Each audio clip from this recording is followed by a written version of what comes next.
So preparation of a specimen for metallography examination and identification of microstructure for ferrous material. So that is our first experiment. So for the first experiment, some of the equipments which we are going to use for this experiments are, first one is nothing but metallography microscopes we are going to use, and next one is nothing but disc polishing machine, emery paper and etchant it is. So these are all nothing but some of the equipments which will be used for the first experiment, that is nothing but preparation of specimen and identification of microstructure for ferrous material it is.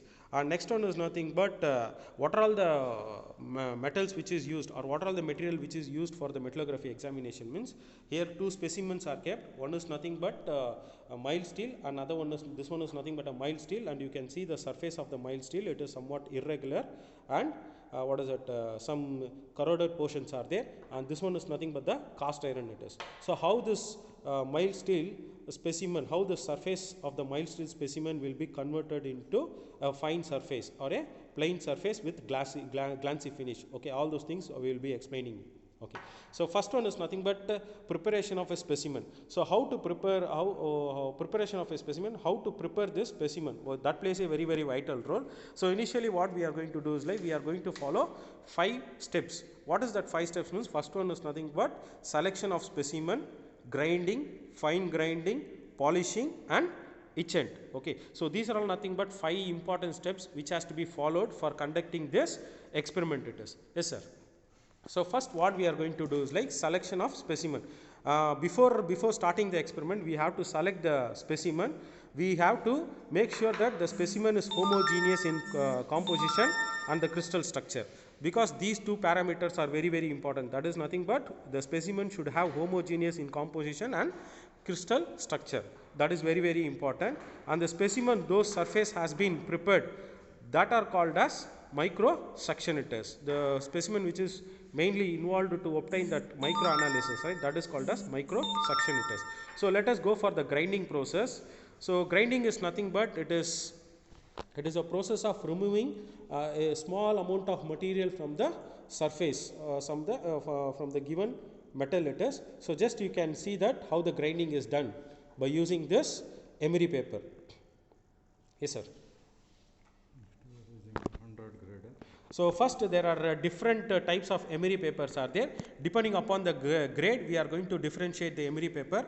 First one is nothing but P100 it is. P100 in the sense the grid size in the emery paper will be higher. The size of the grid will be somewhat coarse it is. Whereas next if we go that 400 is nothing but the series of the emery paper, and the grid size which is present in this emery paper, if you see that the grid size will be very small. And what type of grid will be used means sometimes aluminum oxide, corundum and silicon carbide. These are all nothing but some of the grids which will be used in the emery paper. And next one is nothing but P80 800 series it is, and the grid size if you see that it is somewhat finer when compared to previous emery paper. And next one is nothing but P1000, and P1000 if you see that this is also a waterproof emery paper it is. So basically if you see that the grid size is very fine when compared to the previous slide. And there are another, what is that, emery paper is there, that is nothing but 2000 series it is. In 2000 series emery paper if you see that there is a very fine grain size which is present on the surface of this emery paper. That means the grid size which is present on this emery paper is very fine. So basically if you see this, let me show the emery paper. So first one is nothing but 100 series. From 100 series to 200 series if you see that, so the grid size, there is a difference in the grid size it is. Now what we are going to do is like, first of all we have selected a specimen. So this specimen is having a homogeneous crystal structure. So it is having a homogeneous crystal structure and homogeneous composition. That is our assumption. Based on the assumptions, we are going for second step, that is nothing but grinding it is. So how the grinding will be done in the specimen, that we will be showing now.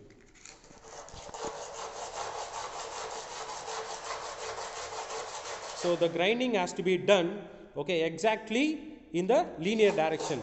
We should not move the specimen in an irregular shape. Exactly it should be moved in a linear direction it is. And if you see that the scratches which is obtained on the surface of the specimen, exactly it should be 90 degree.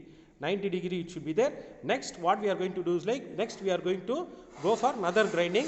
Exactly we have to rotate the specimen to 90 degree and then we have to go for the grinding operation.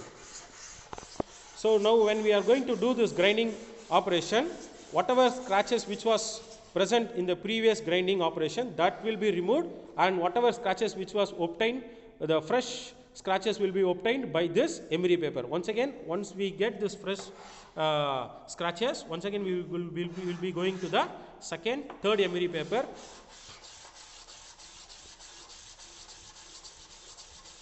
So in the third emery paper, once again after the grinding operation is done, we will be having a fine scratches. So this fine scratches will be removed by another emery paper, that is nothing but 1000 series emery paper it is. And finally we will be going for 2000 series emery paper, where even this scratches will be removed and you will be having a very fine scratches.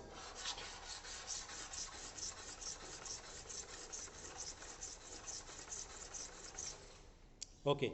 Now basically if you see that we have done the grinding operation, that is from coarse to very fine grinding operation has been done, and the specimen, if you see that, you would have seen the difference. So initially the surface was not plain and the surface was having some irregular shape, but right now the surface is somewhat having the fine surfaces which you can view it in the video. Just you can see this surfaces, it is very fine it is. Now what we are going to do is like, we are going to remove the deposition and we are going to use a velvet cloth to clean the surface and to remove the fine surfaces which is present on this specimen.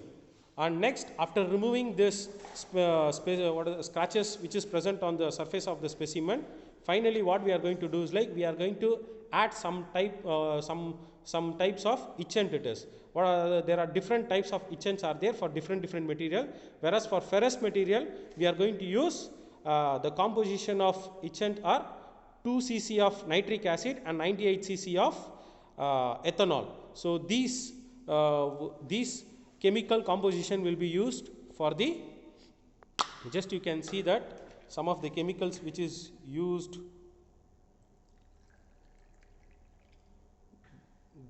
What is the chemical composition of this solution means? It is having 2 cc of ethanol and 98 cc of